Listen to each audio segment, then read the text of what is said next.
এ দুনিয়ার বান্দাবান্দিরা, কিয়ামতের ময়দানে আল্লাহ তাআলা আমার উম্মতদের মধ্য থেকে একজনকে সব মাখলুকাত, সব সৃষ্টিকুলের মধ্য থেকে আলাদা করিয়া পর্দার অন্তরালে নিয়ে তারপর জিজ্ঞাসা করবেন। তার সামনে ৯৯টা দপ্তর আমলনামা আনা হবে। এক একটা দপ্তর বান্দাবান্দির চোখের পাওয়ার যতদূর পর্যন্ত যায় ততদূর পর্যন্ত হবে এক একটা দপ্তর লম্বা। এক একটা দপ্তর, দপ্তর বলতে মানে আমলনামা, খাতা, লিস্ট। এক একটা লিস্টই বান্দাবান্দির চোখের পাওয়ার যত পর্যন্ত যায় এত বড় লম্বা হবে।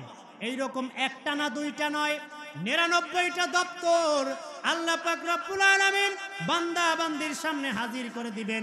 বান্দাবান্দির ডাক দেখিয়া বলবে, মালি হাযাল কিতাব লা ইউগাদিরু সগীরাতাও ওয়ালা কাবীরা। এ কেমন কিতাব রে বাবা, একটা ছোট গুনাহ বাদ পড়ে নাই, একটা বড় গুনাহ বাদ পড়ে নাই। কোন জায়গায় বসিয়া বিভিন্ন ভাবে গুনাহের কাজ করলাম, অন্ধকারে বসিয়া, আড়ালে বসিয়া, কেউ দেখে নাই, এটাও তো উল্লেখ আছে। কোন জায়গায় বসিয়া গোপনে তাহাজ্জুদ নামাজ পড়িয়া 2 রাকাত তারপরে চোখের পানি ছাড়িয়া কান্না করছি, সেই সওয়াবটাও তো লেখা আছে। একটা ছোট সারে নাই, বড় সারে নাই, সব লেখা। তখন আল্লাহ তাআলা বান্দাবান্দিকে ডাক দিয়া বলবেন, এ বান্দাবান্দিরা, এই যে নেক আমল, এই যে বদ আমল, তোমার আমল নামা, এই আমল নামা কি তুমি স্বীকার করো, নাকি আমার নির্ধারিত ফেরেশতা কিরামান কাতিমিন তারা তোমার উপর জুলুম করছে, তারা বানায় বানায় লেখছে? এই কাজ কি তুমি করছো? টেন্ডারবাজি যে লেখা আছে তুমি কি তা করছো? জুলুম, নির্যাতন, অত্যাচার এই যে লেখা আছে তুমি তা কি করছো? আন্দার রাইতে বইয়া ব্যালট পেপার পিটাইয়া যে বাক্স বর্ষে দিল লেখা, এ কি তুমি আসলেই করছো? এভাবে জিজ্ঞাসা করবে।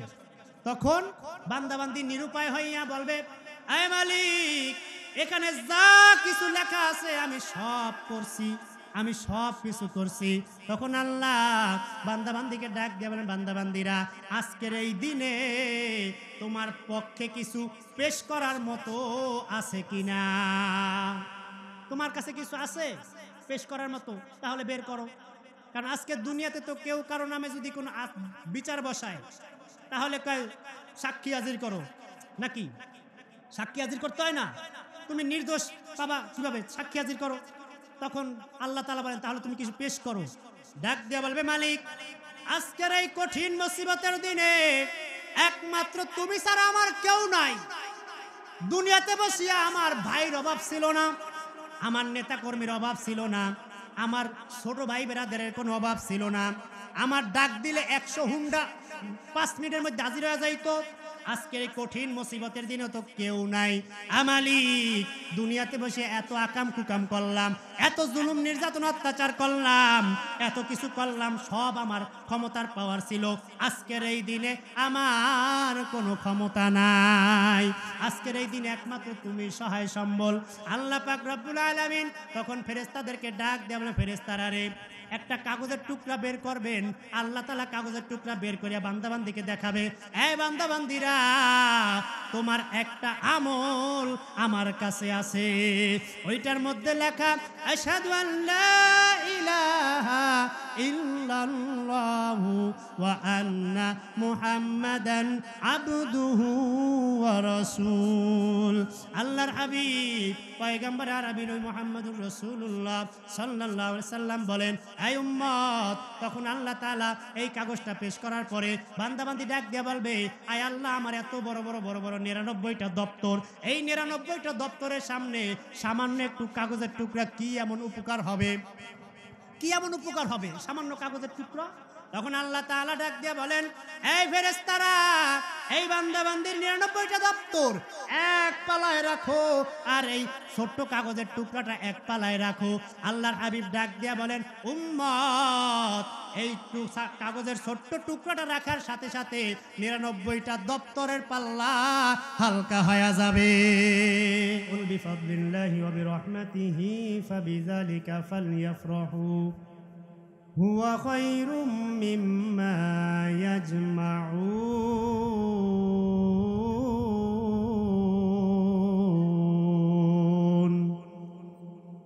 আল্লাহ তাআলা বলেন, কুল, হে নবী, আপনি জানায় দেন, বিফাদলিল্লাহি ওয়া বিরহমাতিহি, তোমরা যে কোরআন পাইলা, আমি আল্লাহ তাআলার পক্ষ থেকে রহমত পাইলা, অনুগ্রহ পাইলা, এই জন্য তোমরা খুশি হও, আনন্দ করো, উৎসব করো। কেমনে খুশি হব, আনন্দ কেমনে করব? আজকের বর্তমান জামানায় আমরা আনন্দ উৎসব তো করি ঢোল বাজাইয়া। ভুল বললাম? সন্তান হইছে, সন্তান হয় না, সন্তান নাতি নাতনি জন্মগ্রহণ করছেন, দুনিয়াতে আসছেন, খুশি না দুঃখ? জোরে আওয়াজ দিবেন। খুশি না? খুশি না? আনন্দ। এই আনন্দ কিভাবে উদযাপন করে?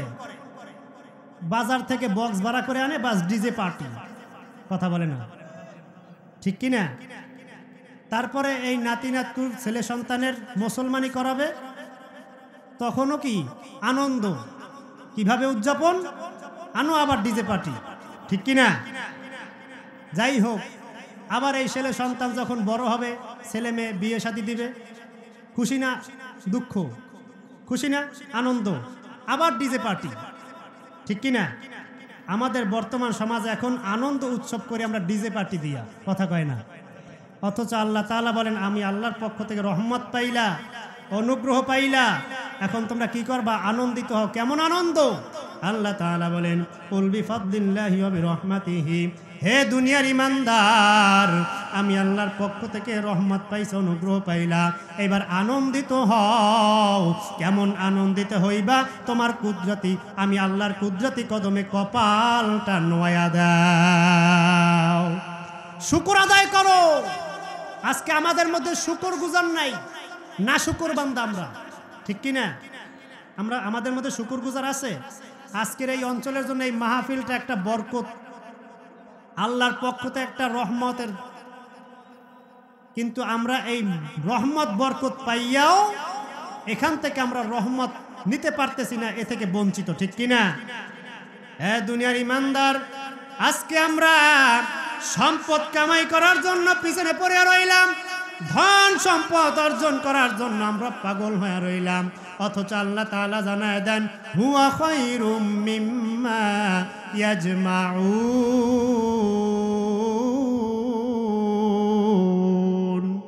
হে দুনিয়ার ইমানদার, তোমরা দুনিয়াতে যত ধন সম্পদ, অট্টালিকা, গাড়ি বাড়ি যা কিছুই জমানা করো না কেন, এই সব কিছুর চাইতে তোমাদেরকে আমি আল্লাহ যে রহমত করলাম, কোরআন নাজিল করলাম, তোমাদের উপরে কোরআন দান করলাম, তোমাদেরকে ইসলাম গ্রহণ করার তৌফিক দিলাম, এইটা তোমাদের কাছে সবচাইতে বেশি দামি। দুনিয়াতে ধন সম্পদ, টাকা পয়সা যা কিছু জমা করো, এই ধন সম্পদ, টাকা পয়সা, বাড়ি গাড়ি, অট্টালিকা চিরস্থায়ী নয়, ঠিক কিনা? কিন্তু আল্লাহ পাক রব্বুল আলামিন যে আপনাকে আমাকে ঈমানের দৌলত দিবেন, ইসলাম গ্রহণ করার মতো একটা সম্পদ দিবেন, তৌফিক দিবেন, এই ইসলাম গ্রহণ করিয়া ঈমান আনিয়া যত নেক আমল করব, এই নেক আমল চিরস্থায়ী, ঠিক কিনা বলেন? নেক আমল কি ধ্বংস হয়ে যাবে? কোশ্চিন কালেও যাবে? আজকে 10 তলা 20 তলা বাড়ি বানাইলেন, একটা ভূমিকম্প আসলেই তো শেষ, ঠিক কিনা? একটা কোটি টাকা দিয়া গাড়ি কিনলেন, অ্যাক্সিডেন্ট একবার হইলেই শেষ। ব্যাংক ব্যালেন্স করলেন, ব্যবসা বাণিজ্য করলেন, টাকা পয়সা মাইর খাইলেই শেষ, ঠিক কিনা? কিন্তু আপনি আর আমি যে নেক আমল করব, আজকে এই জায়গায় যে বসলাম, যে সওয়াব হবে, এই সওয়াবের কোনো শেষ আছে? কোশ্চিন কালেও এ বিলীন হবে? কোশ্চিন কালেও হবে না। সুতরাং যারা এখনো এই মজলিস আসতে পারি নাই, যারা এখনো এদিক সেদিক ঘোরাফেরা করতেছি, আমি আমার ওই ভাইদের পায়ে হাত দিয়ে বলবো, ভাই এই মজলিস আজকের আর 2-3 ঘন্টা থাকবে, এর বেশি না, ঠিক কিনা? আগামীকালকে লক্ষ টাকা দিয়েও কি এখানে মজমা মিলানো সম্ভব? কথা কয় না, সম্ভব? সম্ভব না। সুতরাং আসুন আজকের এই মাহফিলটাকে আমরা গনিমত মনে করে এই মাহফিলে বসে বরকত হাসিল করি। হে দুনিয়ার ইমানদার, এই কোরআন আল্লাহ পাক রব্বুল আলামিন নাজিল করছেন, কোরআন দান করছেন।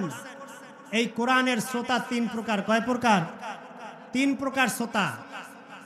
কোরআন নাজিল হওয়ার পর থেকে কিয়ামত পর্যন্ত এই 3 প্রকার শ্রোতা থাকবে। আগেও ছিল, বর্তমানেও আছে, ভবিষ্যতেও থাকবে।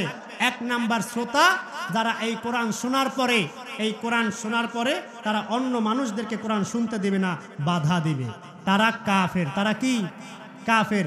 আমার নিজের বানানো কথা না, আল্লাহ পাক রব্বুল আলামিন সূরা ফুসসিলাতের 26 নম্বর আয়াতের মধ্যে বলেন, وقال الذين كفروا لا تسمعوا لهذا القرآن والغوا فيه لعلكم تغلبون। আল্লাহ তাআলা বলেন, হে দুনিয়ার ইমানদার, وقال الذين كفروا, আর কাফেররা বলে, লা তাসমাউনা লিহাযাল কোরআন, তোমরা কোরআন শুনিও না। কারা কয়? কারা বলে? কাফেররা বলে। এই দুনিয়ার ইমানদারেরা, আল্লাহ তাআলা বলেন, হে রাসূল আপনি তাকায় দেখবেন, কাফেররা বলে তোমরা কোরআন শুনিও না।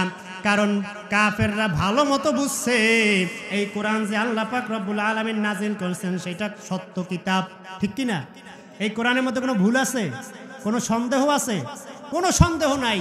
কাফেররা ভালো মতো বুঝছে এই কোরআন যদি পাবলিক বুঝতে পারে, পাবলিক এই কোরআন মানতে পারে, তাহলে উভয় জাহানে কামিয়াব। তাহলে তো আর আমরা যে কাফের বড় বড় নেতারা আছি, তাহলে আমাদের আর নেতাগিরি থাকবে না। তাই আবু জাহেল, উতবা, সাইবা তারা ভালো মতো বুঝছে যে কোরআন যাতে করে মানুষ শুনতে না পারে, কোরআনের কাছে যাইতে না পারে, কোরআন বুঝতে না পারে, মুহাম্মাদের কাছে যাইতে না পারে, সেই জন্য আবু জাহেল, উতবা, সাইবা সব মক্কার মুশরিকদেরকে, মক্কার মানুষগুলাকে কোরআন থেকে দূরে সরায় দেওয়ার জন্য বলে, এই আমার মক্কাবাসীরা, লা তাসমাউনা লিহাযাল কোরআন, তোমরা কোরআন শুনিও না, কোরআনের ধারে কাছে যাইও না। কারণ তারা ভালো মতো বুঝছে তারা যেই ভণ্ডামি শুরু করছে, এই ভণ্ডামি যদি কোরআন মানুষ শুনতে পারে, কোরআন মানুষ জানতে পারে, কোরআনের উদ্দেশ্য মানুষ যদি জানতে পারে, কোরআনের জ্ঞান যদি মানুষের অন্তরের মধ্যে থাকে, তাহলে তাদের পিছনে আর মানুষ হাঁটবে না, ঠিক কি না? আজকে যারা কোরআনের বিরোধিতা করে, সমাজে যারা বিভিন্ন ভাবে নিজের প্রভাব খাটাইতে চায়, ওরা ভালো মতো বুঝছে যে কোরআনের রাজ যদি জমিনে কায়েম হয়ে যায়, তাহলে আমরা যেই ভণ্ডামি শুরু করছি এই ভণ্ডামি আর চলবে না, ঠিক কি না? এজন্যই কোরআন দিয়া যাতে করে বাংলার জমিন শাসন করতে না পারে, সেই জন্য একদল উঠে পড়ে লাগছে, কথা বলেন ঠিক কিনা? সুতরাং হে দুনিয়ার মুসলমান, এই কোরআন থেকে বাধা দেয় যারা কাফের, ঠিক কিনা বলেন? আজকে কোরআনের মাহফিলের যারা বাধা দিবে, কোরআন শুনতে যারা বাধা দিবে, কোরআনের মজমা মিলাইতে যারা বাধা দিবে, ওরা মুসলমানের ঘরে জন্ম নিলেও, মুসলমানের ধর্ম গ্রহণ করলেও, ওদের ভোটার আইডি কার্ডে ইসলাম ধর্ম থাকলেও ওরা মুসলমান নয়, মুসলমান নয়। আল্লাহর কোরআন বলে ওরা কাফের। কথা বুঝাইতে পারছি? এই কোরআনের 1 নাম্বার শ্রোতা যারা কোরআন শোনার পরে মানুষদেরকে কোরআন থেকে দূরে সরায় দেয়, ওরা কাফের। 2 নাম্বার শ্রোতা, আল্লাহ পাক রব্বুল আলামিন বলেন এই কোরআন যারা শুনে, 2 নাম্বার শ্রোতার কথা আল্লাহ তাআলা বলেন, ওয়া ইযা কিলা লাহুম তাআলাউ ইলা মা আনজালাল্লাহ ওয়া ইলার রাসূল রাআইতাল মুনাফিকিন ইয়াসুদ্দুনা আনকা সুদুদ। সূরা নিসা 61 নম্বর আয়াতের মধ্যে আল্লাহ তাআলা বলেন, ওয়া ইযা কিলা লাহুম তাআলাউ ইলা মা আনজালাল্লাহ, হে রাসূল তাদেরকে যখন দেখবেন কোরআনের দিকে ডাকা হয়, তাদেরকে যখন কোরআনের দিকে ডাকা হবে, কোরআনের দিকে আহ্বান করা হবে, আল্লাহ তাআলা বলেন, হে রাসূল আপনি তাকায় দেখবেন, রাআইতুল মুনাফিকুন, মুনাফিকদেরকে আপনি দেখবেন, ইয়াসুদ্দুনা আনকা সুদুদ, তারা ঘাড় মোড়াইয়া আরেক দিকে হাঁটিয়া যায়। 2 নাম্বার শ্রোতা কোরআনের মুনাফিক। তারা কোরআনের শব্দ শোনার পরেই, কোরআনের আহ্বান শোনার পরেই তারা কোরআনের মাহফিল আসবে না, কোরআনের মজমায় বসবে না, কোরআন শুনবে না, কোরআন বোঝার চেষ্টা করবে না। ওরা মুনাফিকের মতো ঘেড়ি মোড়াইয়া আরেক দিকে হাঁটিয়া যাবে। কথা কোন ঠিক কিনা? আমি বললাম না, আল্লাহর কোরআন বলে, আল্লাহর কোরআন বলে। আর 3 নাম্বার শ্রোতা আল্লাহ পাক রব্বুল আলামিন বলেন এরা হচ্ছে মুমিন। আল্লাহ তাআলা বলেন, ইন্নামা কানা কাওলাল মুমিনিনা ইযা দুউ ইলাল্লাহি ওয়া রাসূলিহি লিয়াহকুম বাইনাহুম আইয়াকুলু সামি'না ওয়া আতা'না। আল্লাহ তাআলা বলেন, হে নবী, আপনি ঈমানদারদের দিকে দেখবেন, মুমিনদেরকে দেখবেন, তাদেরকে যখন কোরআনের দিকে ডাকা হয়, কোরআনের দাওয়াত দেওয়া হয়, কোরআনের মাহফিলের খবর দেওয়া হয়, তখন তারা বলে আইয়াকুলু সামি'না ওয়া আতা'না, আমরা শুনলাম, আমল করা শুরু করে দিলাম। আমরা আহ্বান শুনছি যে পাইলট স্কুল মাঠে কোরআনের মাহফিল হবে, আমরা আহ্বান শুনছি, মাইকিং শুনছি, মাইকের আওয়াজ শুনতেছি, বাস আমরা ঈমানদার, আমরা মুমিন, আমরা আসিয়া কোরআনের মাহফিলে বসে গেলাম। কাদের কথা? ঈমানদারদের কথা। সুতরাং দুনিয়ার মুসলমান ঈমানদারেরা এখনো যারা এদিক সেদিক ঘোরাফেরা করতেছেন, আমি ভাইদেরকে বলবো, আসুন আমরা এই মাহফিলে বসিয়া বরকত হাসিল করে নেই। আজকের এই দুনিয়াতে যে যাই করি না কেন, যাহা কিছুই দুনিয়াতে করি না কেন, এই দুনিয়ায় চিরস্থায়ী থাকা যাবে? জোরে আওয়াজ দিয়ে বলেন, থাকা যাবে? একদিন যাওয়া লাগবে কি লাগবে না? সবাই যাওয়া লাগবে কি লাগবে না? একটু ইতিহাসের পাতার দিকে তাকায় দেখেন, ফেরাউন প্রচুর ক্ষমতার অধিকারী ছিলেন, দুনিয়াতে থাকতে পারছে? জোরে বলেন। নমরুদ ক্ষমতা পাওয়ারফুল ছিল, থাকতে পারছে? হামান ক্ষমতার পাওয়ারফুল ছিল, থাকতে পারছে? কারুন ক্ষমতাসীন ছিল, টাকাওয়ালা ছিল, থাকতে পারছে? পারে নাই। আবু জাহেল ক্ষমতাসীন ছিল, থাকতে পারছে? পারে নাই। সুতরাং আপনি আমিও এই দুনিয়াতে চিরস্থায়ী থাকতে পারবো না। একদিন সবাইকেই বিদায় নিয়ে অন্ধকার কবরে যাওয়া লাগবে, ঠিক কিনা বলেন? এই দুনিয়াতে বসিয়া যাহা কিছু নেক আমল করব, সেটাই আপনার আমার সাথে যাবে, এছাড়া আর কিছুই যাবে না। কথা বলেন ঠিক কিনা? সুতরাং নেক আমল আল্লাহ তাআলা যা আমাদের করার তৌফিক দান করেন, সেটা করতে হবে কি হবে না? এই নেক আমলের হিসাব কিয়ামতের ময়দানে হবে কি হবে না? প্রত্যেকটা নেক আমলের হিসাব কিয়ামতের ময়দানে পুঙ্খানুপুঙ্খানুপ দেওয়া লাগবে। মিজানের পাল্লায় আল্লাহ তাআলা ওজন দিবেন, কি নেক আমল করছো আর কি বদ আমল করছো। বিন্দু মাত্র জুলুম আল্লাহ তাআলা বান্দির প্রতি করবেন না। আল্লাহ তাআলা বলেন, ইন্নাল্লাহা লা ইয়াজলিমু মিসকালা যাররাতিন ওয়া ইন তাকু হাসানাতান ইউযাইফুহা ওয়া ইউতি মিন লাদুনহু আজরান আযীমা।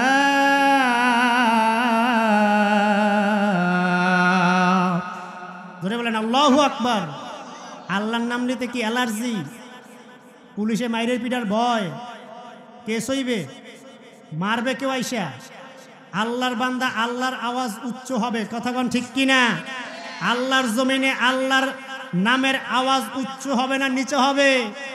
মুসলমানের আওয়াজ হবে সিংহের মতো, গর্জন দিয়া কোনো বিড়ালের মতো নয়। কথা বলেন ঠিক কিনা? সুতরাং মুসলমান ইমানের পাওয়ার নিয়ে জোরে আওয়াজ দিয়ে বলেন আল্লাহু আকবার। আর জোরে আওয়াজ দিয়ে বলেন আল্লাহু আকবার। আল্লাহ তাআলা বলেন, ইন্নাল্লাহা লা ইয়াজলিমু মিসকালা যাররাতিন।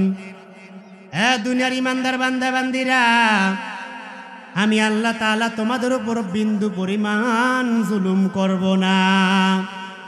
ওয়া ইন তাকু হাসানাতান ইউযাইফুহা।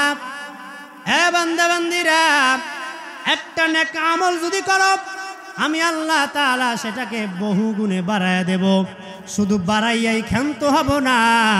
আল্লাহ তাআলা বলেন, মিল্লাদুনহু আজরান আযীমা। আমি আল্লাহ তাআলার পক্ষ থেকে দিব মহা পুরস্কার। এ দুনিয়ার ইমানদার, আজকে দুনিয়ার মানুষ পুরস্কার পায় একটা প্লেট, একটা ক্রেস নাকি? কিন্তু আল্লাহর পুরস্কার জান্নাতুল ফেরদাউস, ঠিক কিনা বলেন? এ দুনিয়ার ইমানদারেরা, আজকে দুনিয়ার মানুষ একজনের উপর আরেকজন জুলুম করে, ভাই ভাইয়ের উপর জুলুম করে, বোন বোনের উপর জুলুম করে, ভাই বোনের উপর জুলুম করে, স্বামী স্ত্রীর উপর জুলুম করে, পিতামাতা সন্তানের উপর জুলুম করে, সন্তান পিতামাতার উপর জুলুম করে। কিন্তু আল্লাহ রাব্বুল আলামিন কোন বান্দা বান্দির উপর জুলুম করবেন না। কিয়ামতের ময়দানে বান্দার প্রত্যেকটা নেক আমল, ছোট হোক আর বড় হোক, আল্লাহ পাক রব্বুল আলামিন মিজানের পাল্লায় উঠে মাপ দিবেন। আজকে দুনিয়ার মানুষ মাপে ভেজাল দেয়, আল্লাহ তাআলা কোনো মাপে ভেজাল করবেন না, ঠিক কি না? দুনিয়ার মানুষে মাপে ভেজাল দেয় কি দেয় না? কিন্তু আল্লাহ পাক তিনি মাপে ভেজাল দিবেন না।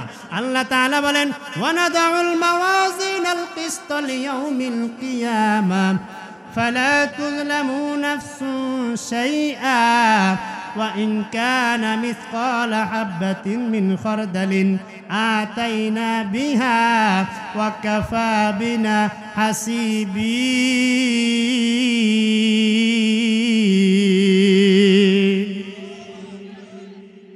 সূরা আম্বিয়া 47 নম্বর আয়াতের মধ্যে আল্লাহ তাআলা বলেন ওয়ানাদাউল মাওয়াজিনাল কিসত লিয়াউমিল কিয়ামা, আল্লাহ তাআলা কিয়ামতের ময়দানে মিজানের মানদণ্ড দাঁড়িপাল্লা স্থাপন করবেন। ফালা তুযলামু নাফসুন শাইআ, আল্লাহ তাআলা বান্দার প্রতি বিন্দু পরিমাণ অণু পরিমাণও জুলুম করবেন না। আল্লাহ বলেন ওয়া ইন কানা মিসকালা হাববাতিন মিন খারদালিন, বান্দা বান্দিরা একটা নেক আমল যদি তুমি সরিষার দানা পরিমাণ করো, একটা বদ আমল যদি তুমি সরিষার দানা পরিমাণ করো, আল্লাহ তাআলা বলেন আতাইনা বিহা, আমি আল্লাহ তাআলা সেইটা উপস্থিত করব।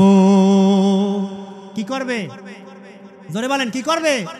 উপস্থিত করবে। দুনিয়ার ইমানদার বান্দা বান্দিরা, আজকে দুনিয়াতে বসিয়া কি নেক আমল করলা, কি বদ আমল করলা, কোন জায়গায় বসিয়া গার্লফ্রেন্ডের লগে বসিয়া জেনা করলা, কোন জায়গায় বসিয়া গাঁজা খাইলা, কোন জায়গায় বসিয়া বিড়ি খাইলা, কোন জায়গায় বসিয়া জেনা করলা, কোন জায়গায় বসিয়া বেবিচার করলা, কোন জায়গায় বসিয়া সুদের লেনদেন করলা, কোন জায়গায় বসিয়া ঘুষের লেনদেন করলা, কোন জায়গায় বসিয়া তুমি বিভিন্ন কায়দায় গুনার কাজ করলা, কোন জায়গায় বসিয়া জুলুম নির্যাতন অত্যাচার করলা, বিভিন্ন নেতা নেত্রীর কথা শুনিয়া মানুষের উপর জুলুম নির্যাতন করলা, মানুষের হক নষ্ট করলা। এই সব কিছু আল্লাহ পাক রব্বুল আলামিন প্রকাশ করে দিবেন। আল্লাহ তাআলা বলেন ওয়াকাফা বিল্লাহি হাসিবা, আমি আল্লাহ তাআলা হিসাব গ্রহণে যথেষ্ট। আল্লাহ যথেষ্ট নাকি? নাকি তার কারো লাগবে? লাগবে কারোরে? লাগবে না? আল্লাহ যথেষ্ট। তাহলে হে দুনিয়ার ইমানদার, আজকে তুমি যেই জায়গায় বসে যেই আমল করো না কেন, প্রত্যেকটা আমল কিয়ামতের ময়দানে আল্লাহ দাঁড়িপাল্লায় ওজন দিবেন। সুতরাং সাবধান, কদম ফেলার আগে কিন্তু চিন্তা ভাবনা করিয়া সামনে অগ্রসর হওয়া লাগবে। মুফাসসিরে কেরাম আয়াতের ব্যাখ্যায় বলেন কিয়ামতের ময়দানে আল্লাহ পাক রব্বুল আলামিন কাফের মুশরিক এবং ইমানদারদের আমল নামা ওজন করবেন। যার নেক আমলের পাল্লা ভারী হয়ে যাবে তার ঠিকানা চিরসুখময় জায়গা জান্নাত, আর যার আমলের পাল্লা হালকা হয়ে যাবে তার ঠিকানা জাহান্নাম। আল্লাহ তাআলা কারো প্রতি বিন্দু পরিমাণ জুলুম করবেন না। আল্লাহ তাআলা বলেন ওয়ালা ইয়াজলিমু রাব্বুকা আহাদা, হে নবী আপনি উম্মতদেরকে জানায় দেন তোমাদের প্রতিপালক কারো প্রতি জুলুম করেন না। দুনিয়ার নেতারা জুলুম করে, দুনিয়ার রাজা বাদশারা জুলুম করে, কিন্তু আহকামুল হাকিমিন রব্বুল আলামিন তিনি জুলুম করেন না। কথা কোন ঠিক কিনা? আল্লাহ তাআলা বলেন ইয়া বুনাইয়া ইন্নাহা ইন তাকু মিসকালা হাববাতিন মিন খারদালিন ফাতাকুন ফি সখরাতিন আও ফিস সামাওয়াতি আও ফিল আরদি ইয়াতি বিহাল্লাহ ইন্নাল্লাহা লাতীফুন খাবীর। সূরা লোকমান 16 নম্বর আয়াতের মধ্যে আল্লাহ তাআলা বলেন লোকমান হাকিম তার সন্তানকে উপদেশ দিতেছে। কারে? সন্তানকে। আমরা সন্তানকে উপদেশ দেই বাবা এক প্যাকেট লাকি সিগারেট নিয়ে আয় তো। কথা কয় না, বুঝাইতে পারি নাই। পকেটে যদি ম্যাচ না থাকে বাবা ধরাইয়ান, ভুল কইলাম, ধরাইয়ান। আমরা উপদেশ এইটা দেই। উপদেশ দেই কি? চান্দাবাজি করে টাকা কামাই করবা, ক্ষমতা তোমার নেওয়া লাগবে, পাওয়ারফুল তোমাকে হতে হবে, এই উপদেশ দেই। কিন্তু সন্তানকে ইমানদার হওয়ার জন্য, নেক আমল গুজার হওয়ার জন্য উপদেশ আমরা দেই না। লোকমান হাকিম তার সন্তানকে অনেকগুলো উপদেশ দিছেন। সেই উপদেশ আল্লাহ সূরা লোকমান নাজিল করে দিয়া সেইখানে কোট করে দুনিয়ার মানুষদেরকে জানায় দিলেন।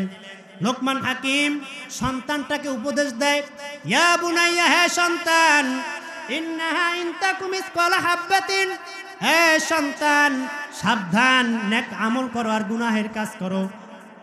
যদি তোমার কাজটা সরিষার দানা পরিমাণ হয়, যদি ভালো আমল করো আর খারাপ কাজ করো, যাই করো না কেন, যদি সরিষার দানা পরিমাণ হয় আর সেই কাজটা যদি তুমি ফাতাকুন ফি সখরাতিন, তুমি পাহাড়ের গুহার মধ্যে যাইয়া করো, আও ফিস সামাওয়াতি, আসমানের উপরে উঠিয়া করো, আও ফিল আরদি, জমিনের ভিতরে যাইয়া করো, ইয়াতি বিহাল্লাহ,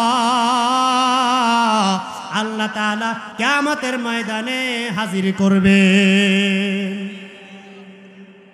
এই সন্তান, কাজ করার আগে ভাববে, চিন্তা ভাবনা করে তারপরে করিও। তুমি গুনাহের কাজ করো আর নেকের কাজ করো, যাই করো না কেন, ভাবিয়া চিন্তা সামনে অগ্রসর হইবা। কারণ তুমি যদি একটা গুনাহের কাজ করো, যত গোপনীয় ভাবে যাইয়া করো না কেন, আল্লাহ তাআলা সেইটা কিন্তু হাজির করবেন। আজকে আমরা মনে করি আবাসিক হোটেলে যাইয়া জেনা করলে কেউ দেখে না, কথা বল না। মাইয়া লইয়া, গার্লফ্রেন্ড লইয়া যদি জঙ্গলে যাইয়া জেনায় লিপ্ত হই, কেউ দেখবে না। গাজার পোটলা লইয়া নদীর কান্দায় রাত্র 10টার পরে কেউ দেখবে না, কথা কয় না। চুরি করার জন্য রাত্র 1টার পরের গায়ে তেল মাখিয়া গেলে কেউ আমাদেরকে দেখবে না। এ দুনিয়ার ইমানদার, আমরা মনে করি যে ভোট কেন্দ্রের মধ্যে রাত্র 12টার পরে দিনের ভোট রাতে পিডাইয়া থইলে কেউ দেখবে না। আল্লাহ তাআলা বলেন, এ দুনিয়ার ইমানদার বান্দা বান্দিরা, ইন্নাহা ইন তাকুম মিসকালা হাববাতিন, তোমার যেই কাজ করবা সেই কাজটা যদি সরিষার দানা পরিমাণও হয়, যদি সরিষার দানা পরিমাণও হয়, যদি তুমি গোপন কামরার মধ্যে যাইয়াও করো, পাহাড়ের গুহার ভিতরে যাইয়াও করো, কেউ তোমার কাছে নাই। আসমানের উপরে যাইয়া করবা, কেউ তোমার কাছে নাই। জমিনের নিচে যাইয়া করবা, কেউ তোমাকে দেখে না। ইয়াতি বিহাল্লাহ, আমি আল্লাহ সেই কাজটা কিয়ামতের ময়দানে হাজির করব। পারবে আল্লাহ? আল্লাহ পারবে? হে দুনিয়ার ইমানদার, আল্লাহ পাক রব্বুল আলামিন বলেন, ইন্নাল্লাহা লাতীফুন খবীর।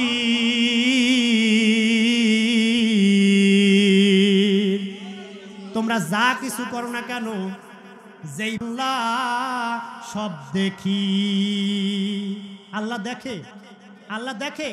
এই নবাবগঞ্জ এরিয়া মনে হয় আল্লাহর চোখের বাইরে। আল্লাহর চোখের মধ্যে আছে এই নবাবগঞ্জ এরিয়া? আছে না? মেয়া নাই, নাই। এই পাইলট মাঠটা অন্তত পক্ষে নাই, আছে? তাহলে এই কোরআনের আলোচনা শোনার পরেও, কোরআনের বাণী আমাদের কানে যাওয়ার পরেও আমরা এক শ্রেণীর মানুষ, নামদারি মুসলমান, প্রকৃত ইমানদার আজও হইতে পারলাম না, কোরআনের মাহফিল আসে বসতে পারলাম না, ঠিক কিনা?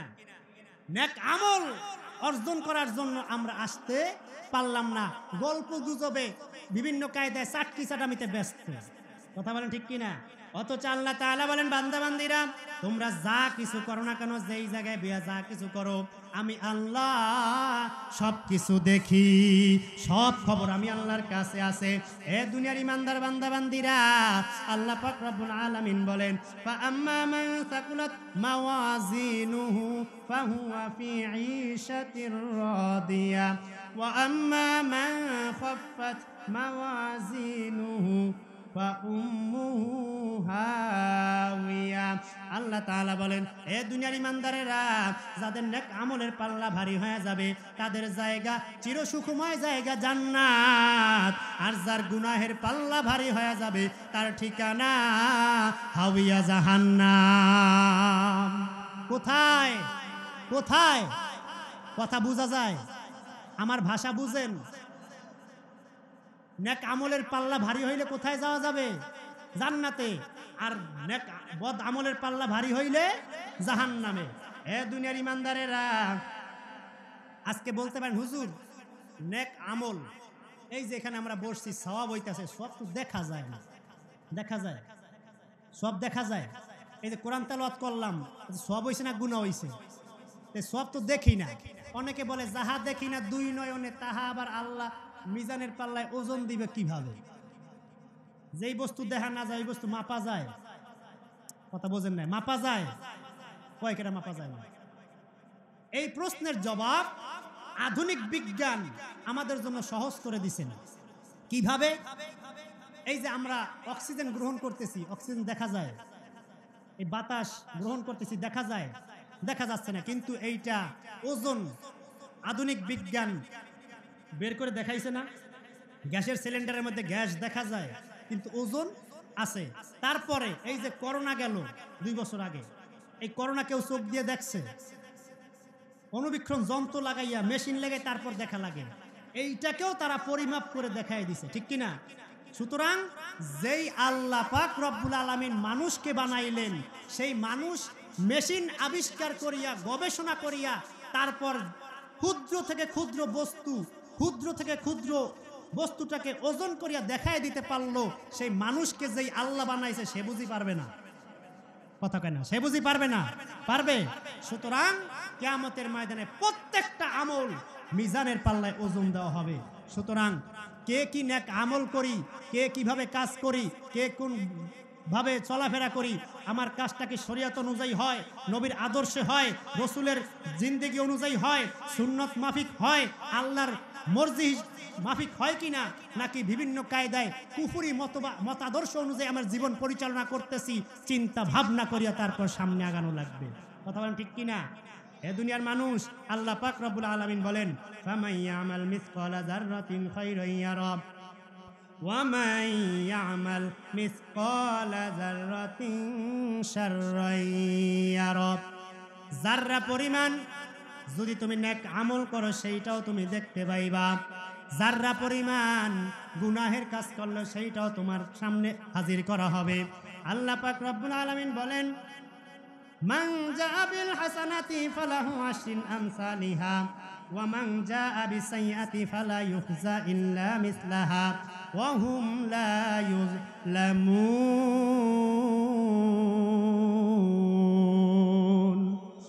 সূরা আনআম 160 নম্বর আয়াতের মধ্যে আল্লাহ তাআলা বলেন, মান জাআ বিল হাসানাতি ফালাহু আশরু আমসালিহা। এ দুনিয়ার ইমানদার বান্দা বান্দিরা, যদি একটা নেক আমল করো আমি আল্লাহ তাআলা সেটাকে 10 গুণ বাড়ায় দেব। কয় গুণ? 10 গুণ। আল্লাহ তাআলা বলেন, ওয়া মান জাআ বিসাইয়্যাতি ফালা ইউজা ইল্লা মিসলাহা। আল্লাহ তাআলা বলেন, বান্দা বান্দি যদি একটা গুনাহের কাজ করো আমি আল্লাহ সেই গুনাহ পরিমাণে তোমাকে সাজা দিব, গুনাহ পরিমাণে তোমাকে আমি বদলা দিব। আল্লাহ বলেন, ইল্লা মিসলাহা ওয়া হুম লা ইউযলামুন। আমি আল্লাহ তাআলা তোমাদের প্রতি জুলুম করব না। মুফাসসিরে কেরাম আয়াতের ব্যাখ্যায় বলেন, হে দুনিয়ার ইমানদার বান্দা বান্দিরা, একটা নেক আমল করবা আল্লাহ পাক রব্বুল আলামিন বান্দা বান্দিকে 10 গুণ বাড়ায় দিবে। আল্লাহর হাবিব পয়গম্বর আরবি নবী মুহাম্মদুর রাসূলুল্লাহ সাল্লাল্লাহু আলাইহি সাল্লাম বলেন, কোন বান্দা বান্দি যদি একটা নেক আমল করার ইচ্ছা করে, কি করে? ইচ্ছা করে যে আমি নেক আমল করব। যেমন আমি এখন ইচ্ছা করলাম যে 2 টাকা দান করব, ইচ্ছা করছি, দান এখন পর্যন্ত করি নাই। এই ইচ্ছা করার সাথে সাথে আল্লাহ পাক রব্বুল আলামিন আমল নামায় সওয়াব লিখিয়ে দিয়েছে। আল্লাহর হাবিব বলেন, এই উম্মতের দল, তুমি যখন এই ইচ্ছাটাকে কাজে পরিণত করবা তখন আল্লাহ পাক রব্বুল আলামিন সেটাকে 10 গুণ বাড়ায় দিবে। আল্লাহর হাবিব বলেন, উম্মতেরা রে, তুমি একটা গুনাহের কাজ করার ইচ্ছা করবা, আল্লাহ তাআলা তোমাকে ততক্ষণ পর্যন্ত গুনাহ লিখবেন না যতক্ষণ পর্যন্ত তুমি গুনাহের কাজের মধ্যে লিপ্ত না হইবা। গুনাহ করার পরে তুমি বুঝতে পারো না গুনাহ করিয়া ফেলাইছো, তোমার অন্তরের মধ্যে যদি অনুশোচনা চলে আসে, আল্লাহ পাক রব্বুল আলামিন তোমার অন্তরের দিকে তাকাইয়া মিটাইয়া দিতেও পারে। পয়গম্বর আরবি নবী মুহাম্মদুর রাসূলুল্লাহ সাল্লাল্লাহু আলাইহি সাল্লাম বলেন, এ দুনিয়ার বান্দা বান্দিরা, কিয়ামতের ময়দানে আল্লাহ তাআলা আমার উম্মতদের মধ্য থেকে একজনকে সব মাখলুকাত, সব সৃষ্টিকুলের মধ্য থেকে আলাদা করিয়া পর্দার অন্তরালে নিয়ে তারপর জিজ্ঞেস করবেন। তার সামনে 99টা দপ্তর আমল নামা আনা হবে। এক একটা দপ্তর বান্দা বান্দির চোখের পাওয়ার যতদূর পর্যন্ত যায় ততদূর পর্যন্ত হবে এক একটা দপ্তর লম্বা। এক একটা দপ্তর বলতে মানে আমল নামা খাতা, লিস্ট। এক একটা লিস্টই বান্দা বান্দির চোখের পাওয়ার যত পর্যন্ত যায় এত বড় লম্বা হবে। এইরকম একটা না দুইটা নয়, 99টা দপ্তর আল্লাহ পাক রব্বুল আলামিন বান্দা বান্দির সামনে হাজির করে দিবেন। বান্দা বান্দির ডাক দেখিয়ে বলবে, মালি হাযাল কিতাব লা ইউগাদিরু সগীরাতাও ওয়ালা কাবীরা। এ কেমন কিতাব রে বাবা, একটা ছোট গুনাহ বাদ পড়ে নাই, একটা বড় গুনাহ বাদ পড়ে নাই। কোন জায়গায় বসিয়া বিভিন্ন ভাবে গুনাহের কাজ করলাম, অন্ধকারে বসিয়া, আড়ালে বসিয়া, কেউ দেখে নাই, এটাও তো উল্লেখ আছে। কোন জায়গায় বসিয়া গোপনে তাহাজ্জুদ নামাজ পড়িয়া 2 রাকাত তারপরে চোখের পানি ছাড়িয়া কান্না করছি, সেই সওয়াবটাও তো লেখা আছে। একটা ছোট সারে নাই, বড় সারে নাই, সব লেখা। তখন আল্লাহ তাআলা বান্দা বান্দিকে ডাক দিয়া বলবেন, এই বান্দা বান্দিরা, এই যে নেক আমল, এই যে বদ আমল, তোমার আমল নামা, এই আমল নামা কি তুমি স্বীকার করো, নাকি আমার নির্ধারিত ফেরেশতা কিরামান কাতিমিন তারা তোমার উপর জুলুম করছে, তারা বানায় বানায় লেখছে? এই কাজ কি তুমি করছো? টেন্ডারবাজি যে লেখা আছে তুমি কি তা করছো? জুলুম নির্যাতন অত্যাচার এই যে লেখা আছে তুমি তা কি করছো? আন্দার রাইতে বইয়া ব্যালট পেপার পিটাইয়া যে বাক্স বর্ষে দিন লেখা, এ কি তুমি আসলেই করছো? এভাবে জিজ্ঞাসা করবে। তখন বান্দাবান্দি নিরুপায় হইয়া বলবে, আয় মালিক, এখানে যা কিছু লেখা আছে আমি সব করছি, আমি সব কিছু করছি। তখন আল্লাহ বান্দাবান্দিকে ডাক দিয়ে বলেন, বান্দাবান্দিরা, আজকের এই দিনে তোমার পক্ষে কিছু পেশ করার মতো আছে কিনা? তোমার কাছে কিছু আছে পেশ করার মতো? তাহলে বের করো। কারণ আজকে দুনিয়াতে তো কেউ কারো নামে যদি কোনো বিচার বসায়, তাহলে সাক্ষী হাজির করো, নাকি? সাক্ষী হাজির করতে হয় না? তুমি নির্দোষ পাবা কিভাবে? সাক্ষী হাজির করো। তখন আল্লাহ তাআলা বলেন, তাহলে তুমি কিছু পেশ করো। ডাক দিয়া বলবে, মালিক, আজকের এই কঠিন মুসিবতের দিনে একমাত্র তুমি ছাড়া আমার কেউ নাই। দুনিয়াতে বসিয়া আমার ভাইয়ের অভাব ছিল না, আমার নেতা কর্মীর অভাব ছিল না, আমার ছোট ভাই বেরাদের কোনো অভাব ছিল না। আমার ডাক দিলে 100 হুন্ডা 5 মিনিটের মধ্যে হাজির হয়ে যাইতো। আজকের এই কঠিন মুসিবতের দিনে তো কেউ নাই। মালিক, দুনিয়াতে বসে এত আকাম কুকাম করলাম, এত জুলুম নির্যাতন অত্যাচার করলাম, এত কিছু করলাম, সব আমার ক্ষমতার পাওয়ার ছিল। আজকের এই দিনে আমার কোনো ক্ষমতা নাই। আজকের এই দিনে একমাত্র তুমি সহায় সম্বল। আল্লাহ পাক রব্বুল আলামিন তখন ফেরেশতাদেরকে ডাক দিয়ে বলে, ফেরেশতারা রে, একটা কাগজের টুকরা বের করবেন। আল্লাহ তাআলা কাগজের টুকরা বের করিয়া বান্দাবান্দিকে দেখাবে, এই বান্দাবান্দিরা, তোমার একটা আমল আমার কাছে আছে, ওইটার মধ্যে লেখা আশহাদু আল্লা ইলাহা ইল্লাল্লাহু ওয়া আন্না মুহাম্মাদান আবদুহু ওয়া রাসূল। আল্লাহর হাবিব পয়গম্বর আরবি নবী মুহাম্মদুর রাসূলুল্লাহ সাল্লাল্লাহু আলাইহি সাল্লাম বলেন, এই উম্মত, তখন আল্লাহ তাআলা এই কাগজটা পেশ করার পরে বান্দাবান্দি ডাক দিয়ে বলবে, আয় আল্লাহ, আমার এত বড় বড় 99টা দপ্তর, এই 99টা দপ্তরের সামনে সামান্য একটু কাগজের টুকরা কি এমন উপকার হবে? কি এমন উপকার হবে সামান্য কাগজের টুকরা? তখন আল্লাহ তাআলা ডাক দিয়ে বলেন, এই ফেরেশতারা, এই বান্দাবান্দির 99টা দপ্তর এক পালায় রাখো, আর এই ছোট্ট কাগজের টুকরাটা এক পালায় রাখো।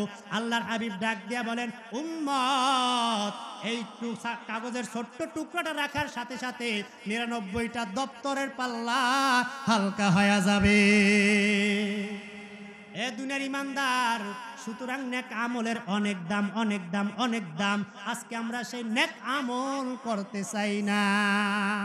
করতে চাই নামাজ পড়তে ভাল লাগে না, রোজা ভাল লাগে না, ইসলামের পথে চলতে ভাল লাগে না, ইহুদি খ্রিস্টান বেঈমানের সঙ্গে তাল মিলায় চলতে আমাদের ভাল লাগে। কথা কোন ঠিক কিনা? নবীর আদর্শ ভাল লাগে না, কোরআন ভাল লাগে না, রসুলের আদর্শ ভাল লাগে না, ইসলামী নীতি আদর্শ আজকে আমাদের ভাল লাগে না, লেনিন, মাও সেতুং, কার্ল মার্ক্সের আদর্শ আমাদের ভাল লাগে, ঠিক কিনা? সুতরাং দুনিয়ার মুসলমান, কিয়ামতের ময়দানে যদি নাজাত পেতে হয়, কোন নেতা নেত্রীর আদর্শ দিয়া, লেনিন, মাও সেতুং, কার্ল মার্ক্সের আদর্শ দিয়া নাজাত মিলবে না। নাজাত যদি পেতে হয় একমাত্র রসুলের আদর্শেই পাওয়া যাবে। কথা বলেন ঠিক কিনা? সুতরাং আসুন, আল্লাহ পাক রব্বুল আলামিন আমাকে, আমাদের সকলকে আল্লাহ তাআলার গোলামি করিয়া, রসুলের আদর্শ অনুযায়ী জীবন চালাইয়া, দুনিয়া থেকে নেককার বান্দাবান্দি হইয়া তারপর যাওয়ার তৌফিক দান করুক। আমিন। ওয়া আখির দাওয়ানা আলহামদুলিল্লাহি রাব্বিল আলামিন।